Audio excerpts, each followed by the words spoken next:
George Banzhaf, CEO of TreeTracker. His career in forest industry has been wide-ranging, from marketing timber, managing corporate inventor programs, field data gathering, research and development, reforestation and seedling genetics, drone and imagery, consulting, silviculture operations, and GIS mapping. Now that's a mouthful. So George has been involved with a lot. Now he's the CEO of TreeTracker, and George works daily with his customers, designing new features for the forest industry and reaching out to new clients on how the TreeTracker can improve and meet their challenges. So George, come share with us. Thank you, Tim. Glad to be here. Thank you, Lee, for inviting me. Really excited to be up in front of the landowners. And you guys are a big inspiration of why we built TreeTracker. And throughout this presentation, maybe you'll kind of see how that came about. He talked a lot about me there. I have done a tremendous amount of different tasks in forestry over the years, from corporate to private consulting. But during my graduate studies, I met this guy, Gan Lee, and we did grad school together. And you can see his list of credentials is longer than mine. And without him, I wouldn't have been able to do this. And he's got a PhD in forest products and understands the mill side of things really well. But he also was really smart and went and got a computer science degree. And so he's our lead programmer, and we're able to control putting forest functionality together specifically for our industry. So we partnered up a few years ago and created this company and started going to work. So what does TreeTracker provide? We like to say that we are providing some optimization, simplifying tasks that we do every day in forestry. So just kind of pose the question, what does that mean? What is optimization, right? So if I take a definition from Webster, I get this big long sentence here, but mostly we want to concentrate on like 3 words there. How do we make adjustment to meet our business goals? We've got a wide, diverse set of business goals in here. I don't know everybody, but I'm sure that it's wide ranging. We have a variety of reasons why we own the timberland. And when we look at what some of those are, we've got our typical forest products to help generate some revenue, wetland mitigation, water quality. Mississippi, that's where I'm at, got hammered with insect last year with the drought. We've got about 2.5 million acres of standing dead pine out there, which is going to cause future problems of fire and things like that. Working on wildlife and hunting. Urban forestry is very big and up and coming. Teaching forests, like Auburn University has, Mississippi State, and others. Wildfire, state parks, water quality, forest conservation, real estate. Carbon is a big topic nowadays. Utility forestry, and this could go on and on. You could just keep listing goals. And if you guys were putting your hands up as those are some of mine, you'd see all these hands kind of going up and down. Not everybody has the exact same goal for their property. How about this one? Passing on a legacy, right? We spend decades and decades working on our forests, and we've got some trees out there that we may never see harvested, and we do it for a reason. So what do all these things have in common? Well, they're all different. They all have the same general base of information that we need to make a decision. We need to gather information about our forests in order to make a decision, no matter what it is. So we kind of provide tools geared toward the forest industry that uses and touches all these different industries. So you got educational, foresters, landowners, timber buyers, government agencies, real estate, loggers. And in my career, and all the tasks I've done, I've had to recreate the wheel no matter what task I was doing. I was sort of on my own island, had to make my own maps, had to go and have the conversation with all these different contractors all the time. And so when you think about how much time I spent recreating the wheel all the time to talk to these people, I wish I was using that time making forestry decisions instead of being a cartographer. So we try and connect all these different groups together. And we have systems out there, and there's some very sophisticated ones that large corporations use that connect the office to the field. But what's the next step? What are we missing? They typically can't get in and share their system with us. So we need to connect that to here, and we do that. So a little back history on this. Forest management systems, they're very complex, and they're typically very, very expensive, and large. You have to have a huge land base, or you got to have a big network of people. You got to be a corporation typically to have access to these. There's companies that aren't even going to go out and sell unless you've got X number of acres out there to you, because onboarding is just so much work for them. So it was sort of a do you have this access or not, right? It's very expensive.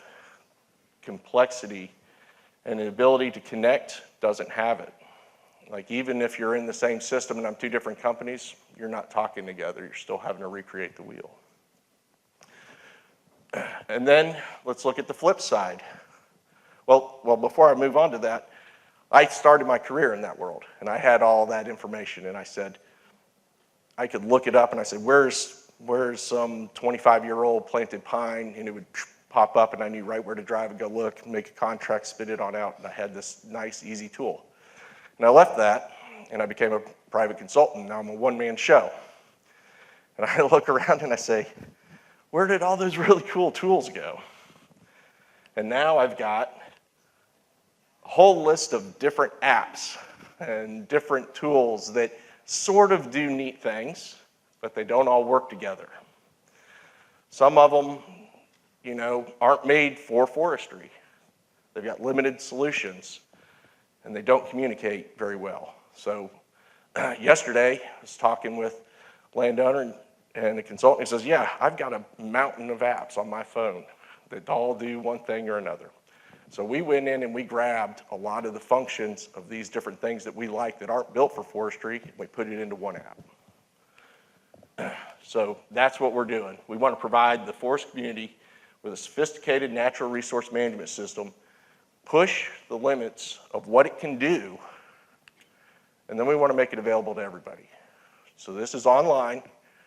Anybody can go in there and make a free account. You can store 200 acres or less for free. And then as you store more, the price goes up a little bit. That creates an avenue for everybody to put and contribute in on whatever basis you need. It also allows you to have your contractor make a free account and share the task with them. We want to knock down the barriers of information, communication, and collaboration, and work smarter as an industry. So this is just a list of, it is all online, web-based. A lot of functions here: GIS mapping, printing maps, reports, ownership parcel layers. We have all that. And one thing, like we have right at the top, of this is GIS mapping. That's been a pain point. One company has controlled that, and so everybody out there has to kind of pay them a royalty if they want to connect in with them. We built our own, and that's how we can offer it for free, is we designed and built our own to be able to do that. That's a technical point, but it's very important for y'all. It connects up to your mobile app, so everything you do online is going to connect to your mobile app, and you're going to be able to see it. But one thing that, let's see if I go back here, there's this sharing. So we have, okay, how does this work? Okay, yeah, there's a little sharing feature. You might say, and I'm going to show a little video, and it's going to go light speed because I got 25 minutes here, but don't try and figure it out. And one thing you might say is, that's way too much. I can't do this. But the sharing is really nice because you don't have to. You can have your consultant do it, share it with you, and then say, he might give you view-only access, so you don't have to worry about accidentally key punch erroring and messing up his data. But everything he does, you're gonna see on your phone. So at 7 o'clock when you're at the coffee shop, you're gonna be able to brag on your phone and you can say, check out what my Forrester's doing, and see all the pictures of what he's doing and everything else, and you get the benefit from it while someone else does it. So some customers that we have is, let's see here, educational institutions.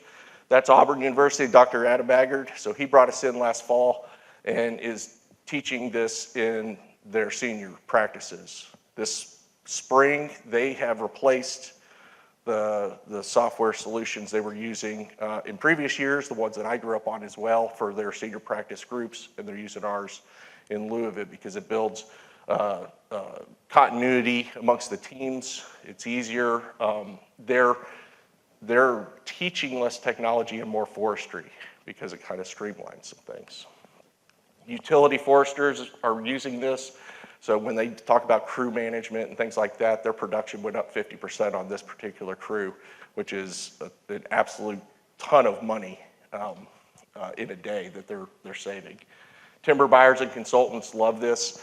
They're having the ability to share just the cut down site. So you don't have to share everything. One of the reasons why these things aren't collaborative in other systems is we have information that's for us. And I don't need my contractor to know it. They just need to know what they need to know. And so I don't need to share everything.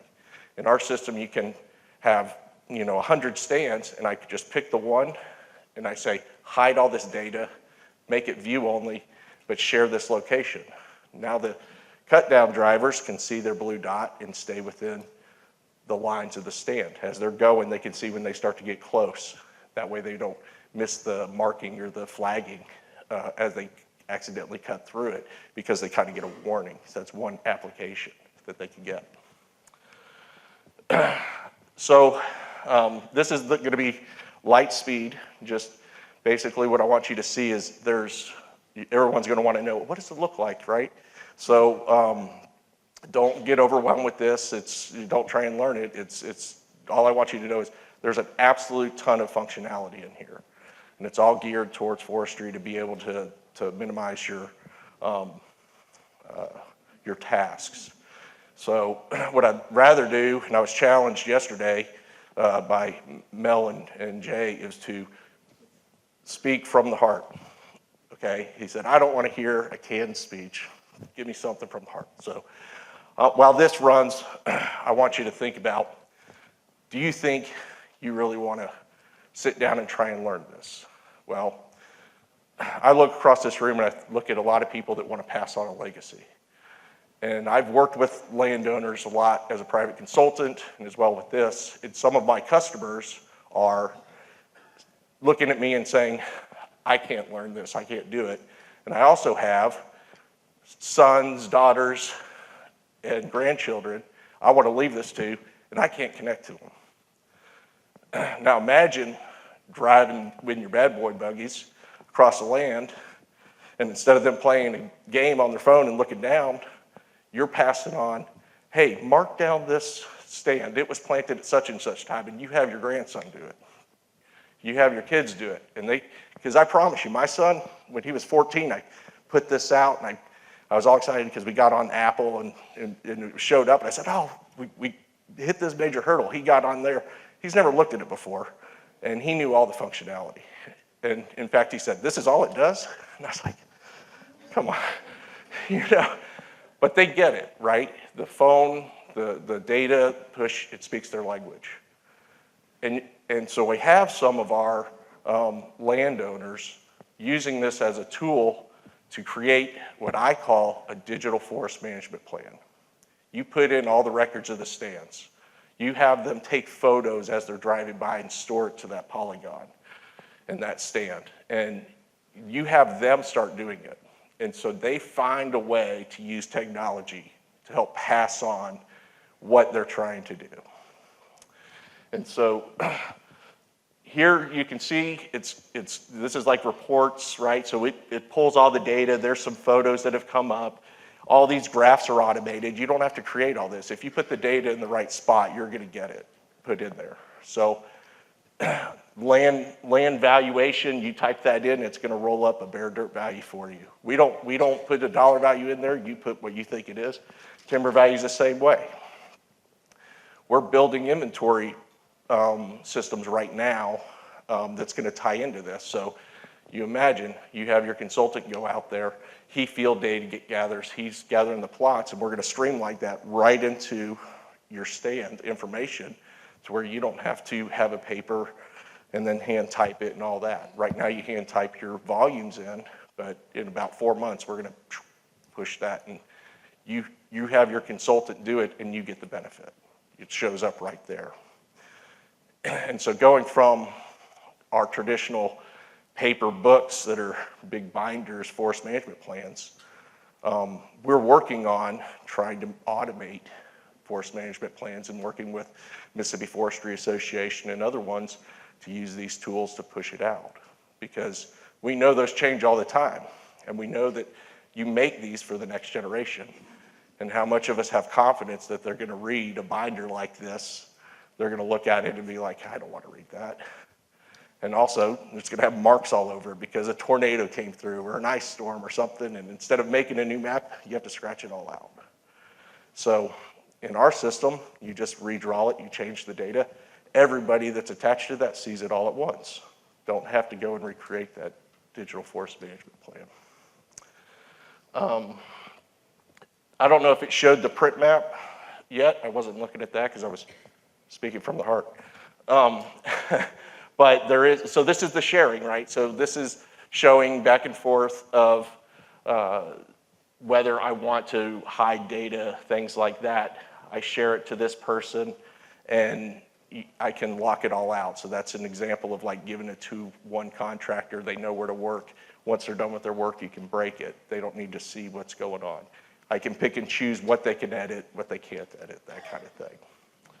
I think the map feature was right before this, if I remember correctly, but we streamlined that. And when we do that, I used to spend hours printing maps, but we built a template, let you put your own logo on it, and made a very sophisticated looking map, and it's done in just minutes, very quick to do. So here you can see that all that other stuff is hidden. The data's changed, they can't see reports, so it's safe, secure, and you control what this share is doing is what it's showing right now. Oh, here's the print map, so you'll get to see kind of how that works. I've got about 5 minutes, and I'm gonna let this run, and we'll flip to just a couple minutes of what it looks like on the mobile app, just so you have a visual. Again, my plan, I don't expect y'all to be able to take 25-minute presentation and learn this. But what I'll plan to do for Lee is I'll record a demo and I'll talk over it, maybe an hour, and I'll send it to Lee. And I'll base it on, pretend like I'm a consultant, here's how I would use this for my private landowner. If I'm the private landowner, here's how you can utilize this. So you guys can go and work with your consultants and say, here's a tool that could help us communicate a little bit together. And that'll be a follow-up here that I'll do, and it might be a couple weeks, but I'll send it out to Lee so that something like this doesn't need to be overwhelming, right? You can have some kind of help and support, and I'll put something together for you. But this is how the map comes out and looks, right? Quick and easy. Ownership layer, and then after this I'll skip it and go ahead because I'm running low, but we all have apps that do the ownership layer. We have the same thing. So we got nationwide ownership layer. You don't have to draw. You can actually select this. So every paid account gets this included. I can select this, download, and I can copy that shape over. And so I don't even have to draw my property. I can just grab it and pull it in, and then you can start from there.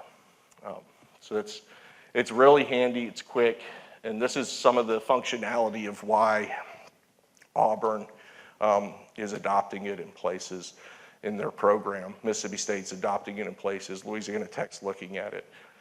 Talking with Tennessee, talking with Clemson, Georgia. All these universities are looking at this because they want to train foresters They don't want to train button pushers, and they spend a lot of time fighting technology. So I'm going to skip ahead on that and just let you see a little bit. This is just a little visual of how it links together with this. One aspect that I skipped over is document storage. So we've heard of things like Dropbox and share sites. We actually built a custom storage for files to the stands. So all your logging records and your contracts, your planting contracts, you can take all those documents and store it directly into your stand. And so it's growing, it's evolving, it's really big, and it's designed to be able to have access to you that have never been able to have access like this before. And there's a question that I've been asked a lot in my career, which is, how come it seems like these big guys always are able to seize the opportunity? And by the time I hear about it, I can't, right? So there's a price spike, and I can't capitalize on it. Well, it's because they're prepared, they have their data all in there, and they can easily get it to the mill, they can easily get it to the contractor very, very fast and execute when they need help. Systems like this have that ability to connect up with the mills. The mills are interested, for sure. I'm getting waved down on time, and I want to be respectful to the other presenters and not go over their time. Do I have time for maybe one question or so? Anybody? You can find us online, so it's just TreeTracker.com. This is my contact information. On the website, you can find another email. It's called info@TreeTracker. That goes straight to me. I'll be happy to communicate, do a live demo to anybody. And believe it or not, you might say, this isn't for me. Some of our first, when we first came out, it was at the Mississippi Forestry Association meeting, and it was private landowners that owned like 80, 90 acres came over and signed up at our booth. And so it was David and Laura over in Mississippi, and they were like 82 and 75, and those were our first customers. So I'm pretty proud of that. And so when I say, are you actually getting landowners to use this because it's so complicated, I say yes. So thank you.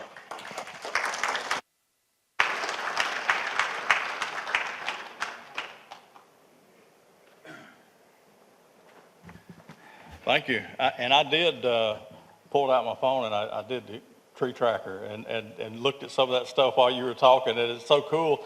And I spent most of my career, past 38 years, working with private landowners, and one of my jobs was developing management plans for landowners. And I tell you the truth, after 38 years of these written management plans, they get a little boring sometimes. The landowner put them on a shelf and never look at them again. But this digital management plan, that was too cool. Now, I'm telling you, if you got a digital management plan that would have pictures and videos to go along with some of those stands of timber and recreational areas and food plots, I mean, that would really be eye-catching to some of the younger generation. You're talking about passing that on to the next generation. That'd do it. Some of the management plans I've helped write probably wouldn't, but that's beside the point.